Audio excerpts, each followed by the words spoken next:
I'm Dr. Angela McBrady of DoctorFlute.com, and today's flute tip is on first finger problems.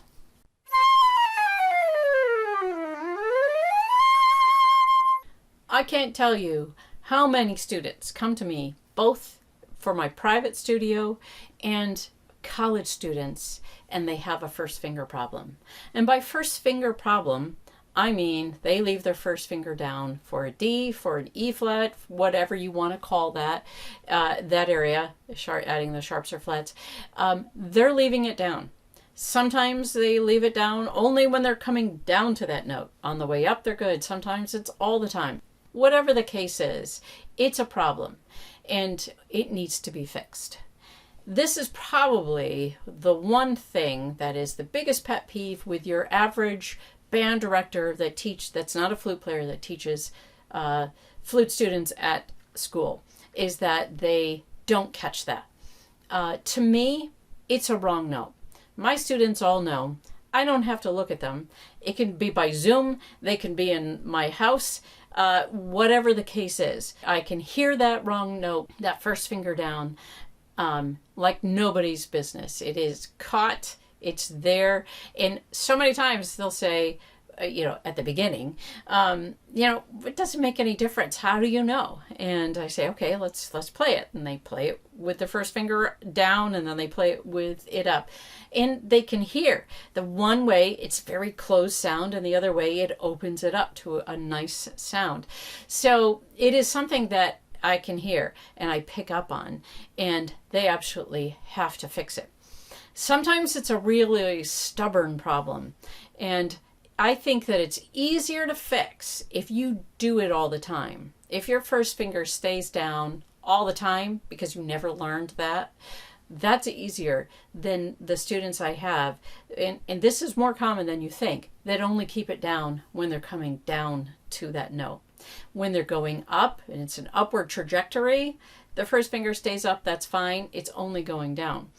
Well, yes, you can then make that fix by, making sure you concentrate on going down. But when you only do it sometimes and not all the time, it is so much harder to fix. So much harder to fix. But it can be fixed. One of the best exercises to fix that is Taffanel Gaubert's number 7, exercise number 7. This is how I fixed that problem. So I definitely had that problem a lot longer than I should have. But I had teachers that didn't correct it. They didn't fix it for me. It wasn't their, they didn't hear it.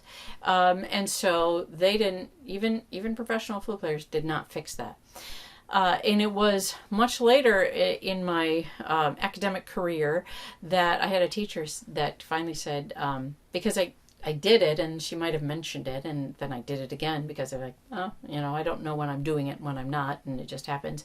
And she said, well, wait, do you want to play wrong notes all the time? And then I went, she thinks it's a wrong note.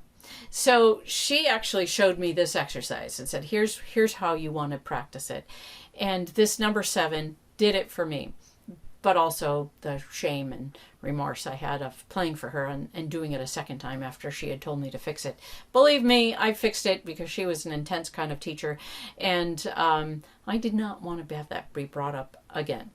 So I fixed that spot, and it never happened again. But this exercise was crucial for me, this number 7. So this number 7, it, like all of Taffanel and Gaubert exercises, it has all these articulations you can do these exercises in. Frankly, for this, I'm really big into using those articulations. But for this kind of thing, I don't really care. I don't care what articulation you want to do. You can, I would just mix it up, do it tonguing sometimes, do it slurring sometimes, but that's not the big deal. The biggest deal is to make sure that you're putting your first finger up for those exercises. Now, did Taffanel and Gaubert? It's a perfect exercise for working on that first finger. Did they write it? Because that is an area that they were seeing as problems over there in France, I think the Paris Conservatory, or is it just a way to work on your middle register and make it better, working through that sort of break area for the flute. I don't know, but it's a fantastic exercise. Now, if you look at the end of that exercise, you'll see that there are, well, they have 5 different key signatures to do the exercise in.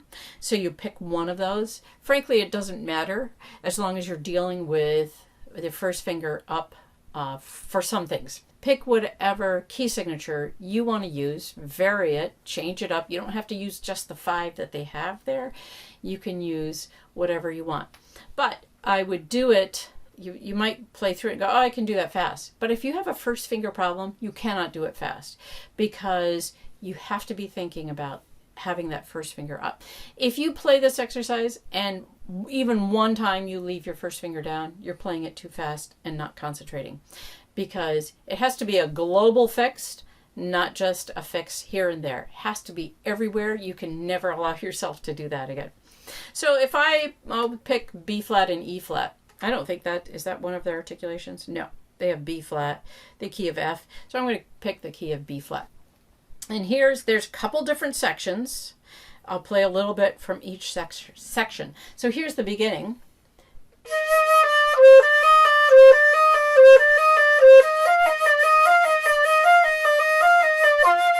So you can see, if you're watching my first finger, it's getting a workout.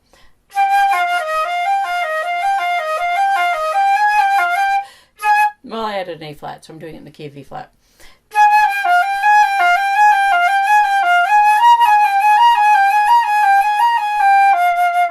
Okay, now the new section. I really like this for first finger work.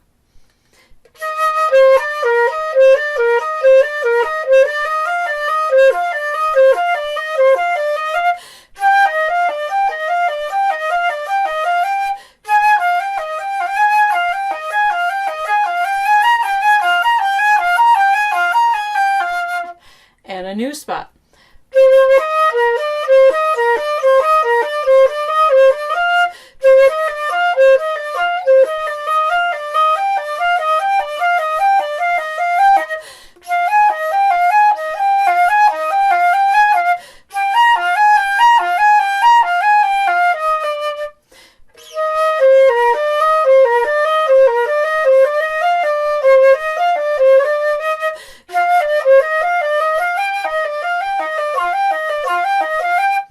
Right? Now, there's just, I think, one more section there, and then I've gotten through. But if you could see, my first finger was moving up and down and up and down and up and down. It's making that finger work.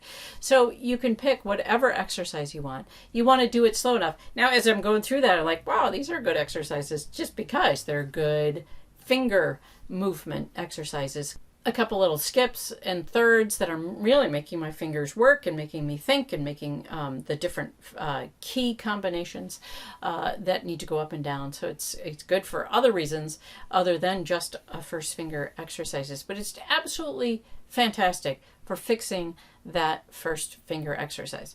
Now, once I've had my students work on this, then they're going to then move into their etudes, and I like to then have the student take their pencil and on that etude write a plus sign over every single D, E flat, D sharp, whatever they need to, whatever it's called that's a first finger problem. Everyone in that etude, put a little plus sign over the top, because that is just a reminder that in this instance, you're going to be thinking about keeping that first finger up. It's a tricky thing to fix. It is really tricky to fix, but you can do it if you concentrate on it. It really takes concentration. Working on this number 7 exercises is a fantastic way to work on that first finger and that finger combination. There's different finger combinations with the E flat and the D. And then to make sure that you're now carrying that through to your etudes, and then of course your solos, that first finger is not staying down on whatever you're doing in your etude. It's all part of the whole process of reteaching that first finger. If you have that problem, you have to reteach that it has to stay up. Now, don't let it stick straight up in the air. Let it just be up. We want to keep your fingers close to your keys. But it's an issue. It needs to be fixed, and you need to make sure you fix your first finger issue. That's today's flute tip.